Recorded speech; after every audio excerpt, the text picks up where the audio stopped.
it again, class. It's good to see you again. Hope that you're doing well. You caught me baking here, obviously, but yeah, I promised you a lesson on the graphs of sine and cosine, and I'm here to start that with you. So, if you remember, the one thing I've asked you to do this week was have these two handouts completed. The first one, just basically the graphs of sine and cosine. You essentially fill out a table of values for each function and take a look at what their graphs would look like if they're plotted. They look very similar. If you get stuck on that, you know my solutions are online for you to look at as well. The second handout was quite a bit more challenging. I had you start looking at transformations of the sine function. It's kind of like when we did vertex form of a parabola, and we did things like vertical stretches and stuff like that, and we examined those graphs. That's basically what we're doing here with the sine function. So this one was more challenging, so be sure that to check my notes if you're not sure what to do. Look, I highly recommend that before you continue this video, you make sure you've looked at these handouts, probably fairly recently too. I'm going to summarize what's on them, and I'm going to try to let you know what you should have learned from completing this, and then gives you the types of questions that you should now be able to do. Just 1 minute though, it smells really good in here. I would say, oh yeah, anything taste or smell better than some homemade cookies? Whew, yummy. All right, let me take my apron off and wash my hands, and I'll show you some things on my whiteboard.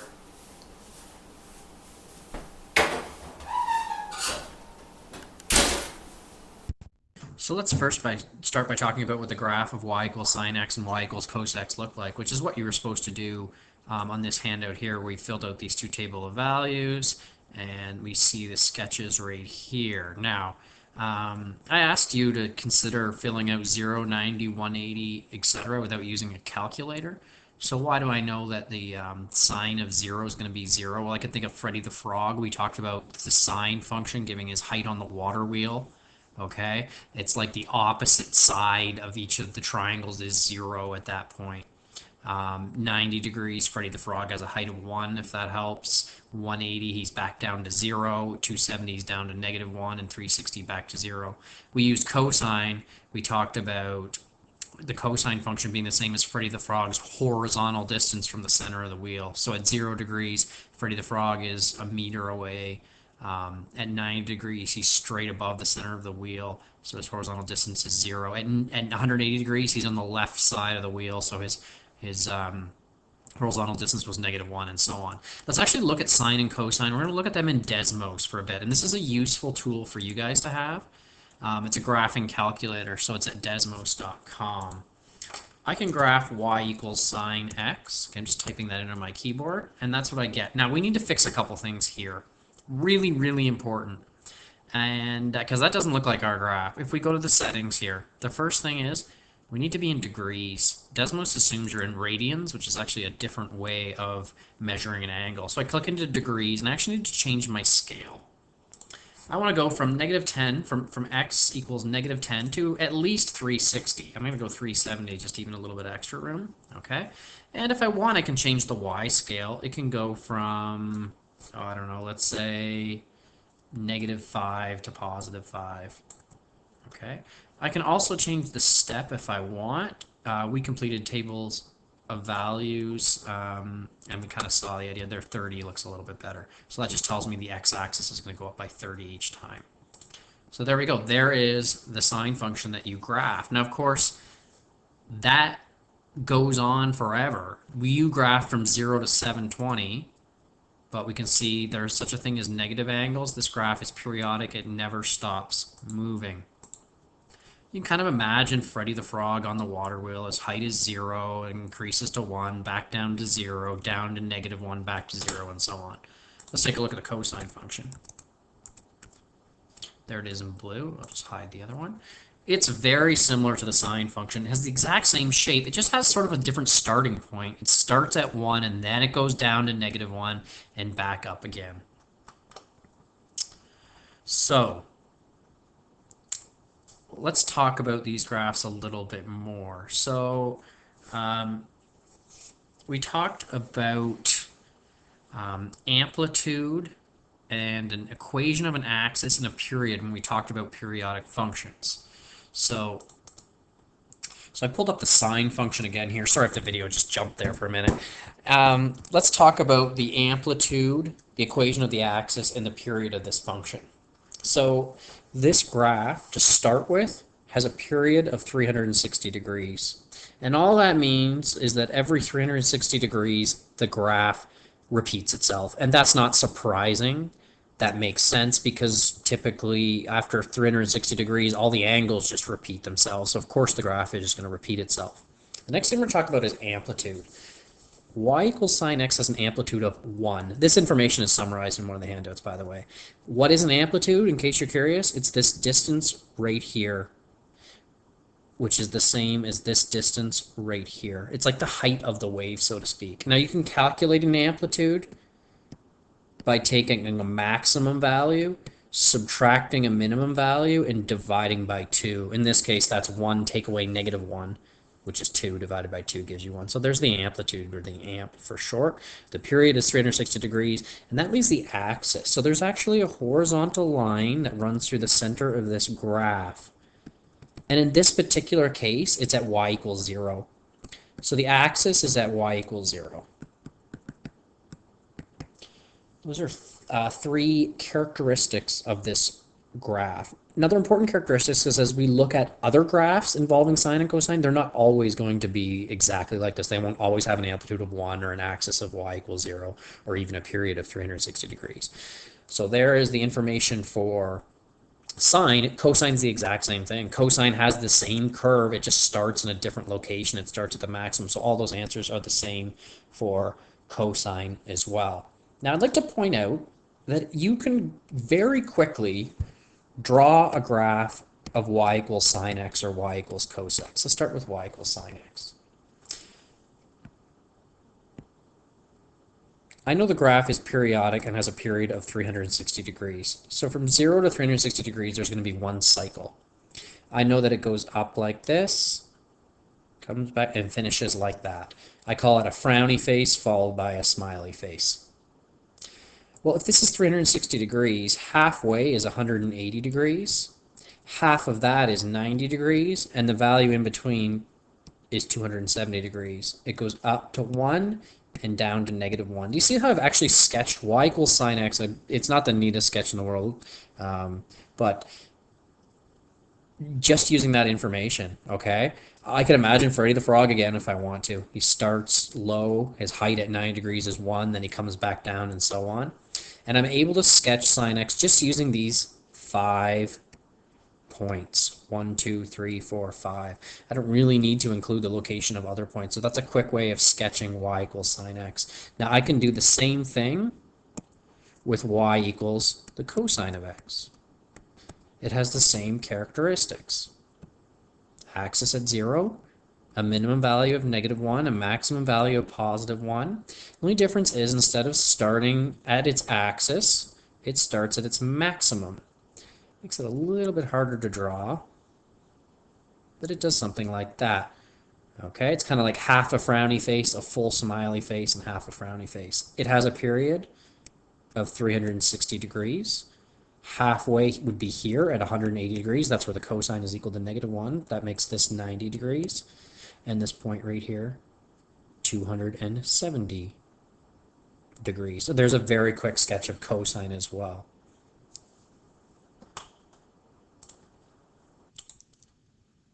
So I think we've done a good job of summarizing all the information from the very first handout on the graphs of sine and cosine. In the second handout, we started to look at comparing what happens when you start changing the equation of y equals sine x. And let's go back to Desmos and look at that. So we've got y equals sine x here. One of the things I had you do is I said, well, what happens if you throw, say, a number out front, maybe a 2? Well, look what's happened here. We can see that our maximum and our minimum values are now 2 and -2. That means our amplitude is also equal to 2 now. Nothing else has changed about the graph. In fact, what's happened? This is a vertical stretch. Remember when we looked at y equals x squared? There it is there. Of course you can't see it because I've got the wrong scale.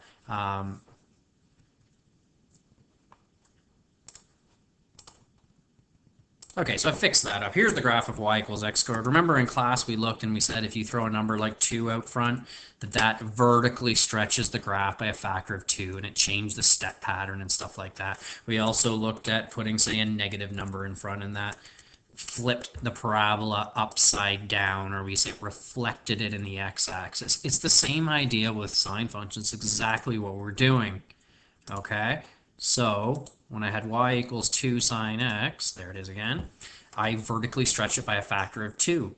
The axis is still at y equals 0. The period is still the same. My amplitude is 2. Sure enough, if I change that to a 3, I vertically stretch it by a factor of 3. My amplitude is 3 now. Everything else is the same. I could also have not a vertical stretch, a vertical compression. There you go. Now the amplitude is only a half as I vertically compressed it. And I can see y equals sine x, flip it upside down by putting a negative out front. Are you ready? Ooh, look at that. Look at that. Look at that. Look at that. Look at that. Look at that. Okay, I'll stop. All right, so the negative value, just like with a parabola, does flip it upside down or reflect it in the x-axis. The next thing we're going to look at, that we looked at in this handout as well, is what about when you add a value to the end? So suppose I were to add, well, let's add 2. Okay, you can pretty easily see that that graph has just shifted up 2. The same idea is when we took y equals x squared and we say added 3 to it. Oops, sorry about that. Added 3 to it, that we shifted it up 3, or we could shift it down 3 if we want as well. The exact same thing happens with the sine function here. Let's do it. There we go. There, I shifted it down. So now this is a little harder to tell, but you'll notice that if I shift the graph down, nothing changes. The shape is the same, so the period is the same, the amplitude is the same, but the axis is no longer at y equals 0, it's now at y equals negative 3. Okay, if I shift it up 1, my axis is now at y equals 1. My amplitude is still the same. Here, let me add the axis in. There it is right there. My amplitude, though, is still 1, and it's still 1 here as well. Okay, so there you go. That value at the end, it shifts the graph up or down, which then changes the equation of the axis. After that, this one's a little bit more difficult because it's not something that we do with parabolas. It's something that we do with sine and cosine. That has to do with taking this x and putting a number out front of it. For example, like the number 2 is the first one that I had you do. Now that's a little bit trickier to see what's happening there. If we want, we'll include sine 2x and sine x there. So sine 2x is in black and sine x is in red. Notice that the period has changed. Everything else is the same, but this graph has one cycle at 180 degrees. It's exactly half the period of the red graph. So why is that the case? Well, what's happening is if you're taking the sine of something but you're doubling it first, it's almost like you're calculating the sine but smaller values of, I mean, for example, taking the sine of, when you plug in x equals 180, it's really like you're taking the sine of 360. And when you plug in x equals 45 here, it's like you're taking the sine of 90, okay? And so at 45, you get a value of 1, which the sine of 90 is equal to 1. So that's why it does that. So that's actually called a horizontal compression, because it's like the red graph was pushed in, okay? And so that actually changed the period to 180 degrees. Now what about if I replace it with, say, a 3? Now you'll see that a cycle right here actually ends at 120 degrees. And in fact, I have 3 cycles in this graph. So actually, putting a 3 in here caused the graph's period to decrease by a factor of a third. So it was horizontally compressed by a third, so that the new period is 120 degrees. 360 divided by 3, by the way, is 120 degrees. Technically, you could make the period longer by putting in a small number, like, for example, a half. Okay, now look at the graph. It's been horizontally stretched. The period is no longer 360, it's double that, which is 720. It's hard to see here, but there it is. And so what happened is the period of the graph, it actually was divided by a half, which is the same as multiplying by 2. In general, let me give you a little formula here. if you have an equation in this form, there'll be a horizontal compression by a factor of k, or you'll be dividing the period by k. So the period of the graph will be 360 divided by k. So if I had a graph say y equals sine 10x, it means my period is equal to 360 divided by 10, which is 36. Everything else about this graph would look exactly like sine x, except it would have a shorter period, have a period of 36. It'd still have an axis at y equals 0. It'd still have an amplitude at an amplitude of 1. Now that's it. Those were the 3 transformations we did in that handout that you worked on. I realize that might have been a bit challenging for you. Now you might be saying to yourself, what about when we had y equals x squared? What about the other part of vertex form when we did say y equals x minus 3 squared, and that shifted the graph to the right, and if I change it to a plus 3, it would shift it to the left. Can you do that with sine functions? The answer is yes, you can. I'm not going to focus on it too much right now, but I will show you. If I do y equals sine x, say minus 30, compared to y equals sine x, let's just, so sine x, there's y equals sine x. If I graph y equals sine x minus 30, sure enough, it is actually shifted to the right by 30. That's exactly what it does. So it does the exact same thing you'd expect. Now shifting a sine function is a little interesting because it goes on forever and it's periodic. When you shift it to the right or the left, you're kind of just changing the starting point of the graph. We're not going to worry too much about that right now, but I thought I'd show you that quickly.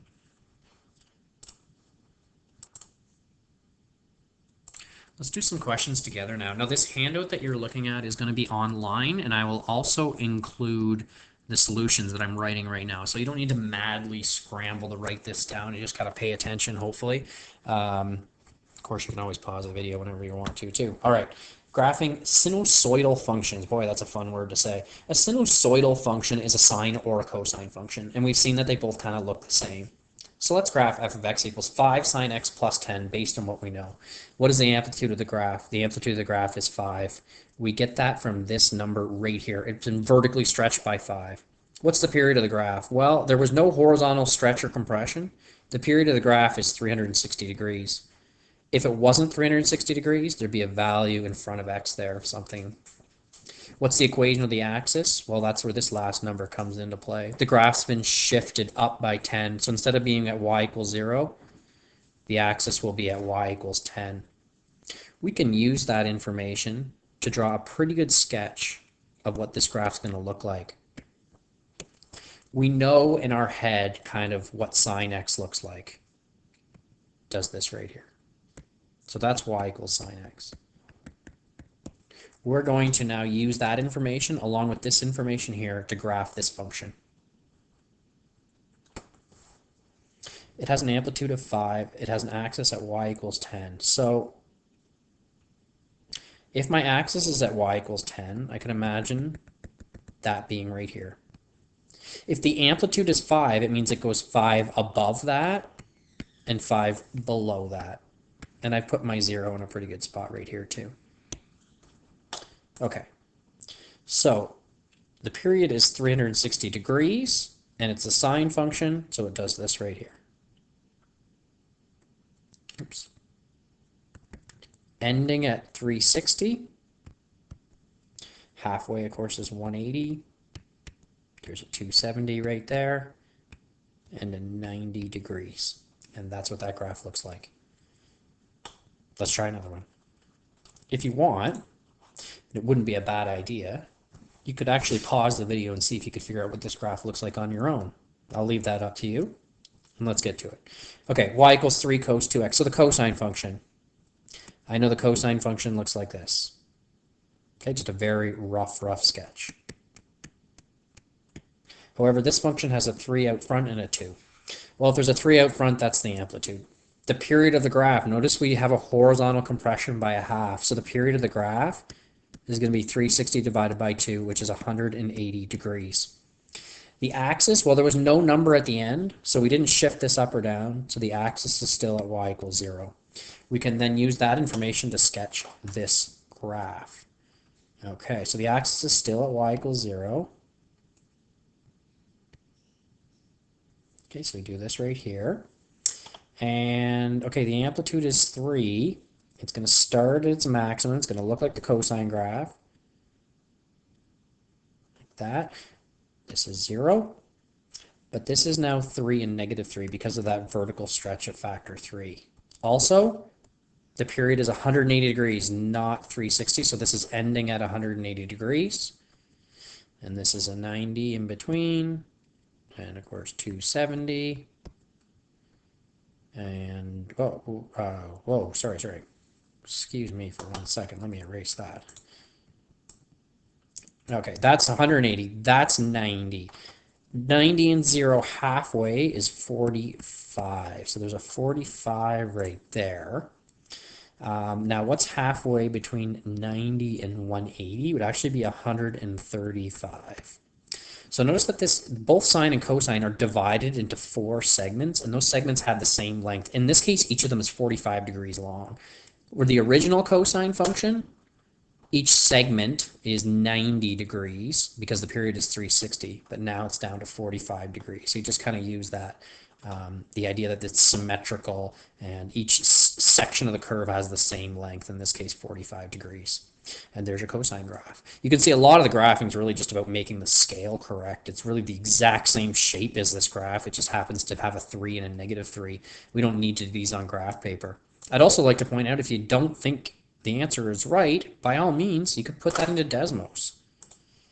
In fact, that's how I'm going to have you check some of your work as we're working through some of these examples. So this was like y equals 3 cos 2x. So let's just check that. Y equals 3 cos 2x. And we see the same graph that we have, okay, starting at 0, ending at 180. Of course, Desmos shows the rest of this graph because it keeps going forever. We're just showing the first cycle when we sketch this.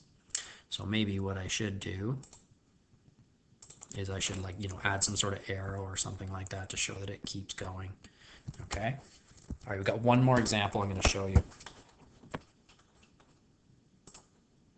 Okay, -4 sine 10x plus 4. Again, if you want to pause the video and try this yourself, by all means, go ahead. I think that's a great idea. Okay, what's the amplitude of this graph? Is 4. Been vertically stretched by 4. Amplitudes can never be negative, by the way, so don't worry about the negative part. The negative part means the graph is also flipped upside down or reflected in the x-axis. What's the period of this graph? Well, we have a 10 here. The period is now going to be 360 divided by 10, which is 36. And the axis has been shifted up to y equals 4. Okay, so again, thinking about sine x, this is kind of rough work here. It looks like this. Whereas our graph's a little bit different, obviously. Okay, so. All right, so now our axis is not at, our axis is not at y equals 0. It's at y equals 4, which would be up here somewhere, let's say. And it also has an amplitude of 4, which means it goes down to 0 and up to 8. Okay. Now, the period is not 360, it's actually 36, which is kind of nice because you can actually just drop all the zeros from what you would have in sine x. So that's that. That's going to be 27, and that's going to be 9. Okay, just think about dividing it up. Half of 36 is 18, half of that's 9, and then the halfway number between 36 and 27, sorry, between 36 and 18 would be 27. Now, at first, you can't go to graph it the same way you graphed this one, okay? You're now, because of the reflection here, the negative sign means it's upside down. So it starts at its axis, but instead of going up, it actually goes down. And that is a terrible drawing, but hopefully with a real pencil and paper, you're able to do that a little better than I just did. Should I try one more time? This might be really, really painful to watch in a video right now. I apologize. So here we go. Let's try it again. Yikes. Ooh, yeah, there we go. That's slightly better, maybe. Okay, you get the idea. Check that in Desmos, and I think you'll find you get the exact same thing. And there we have it. I hope that this makes sense to you. I'd like to point out that your textbook does cover this material. And there's lots of lessons out there on this sort of thing as well. If you ever want to check any of them out, please feel free to send me an email and look for the worksheet. I have a worksheet for you. It looks like some problems for you to work on to see if you understand this material or not.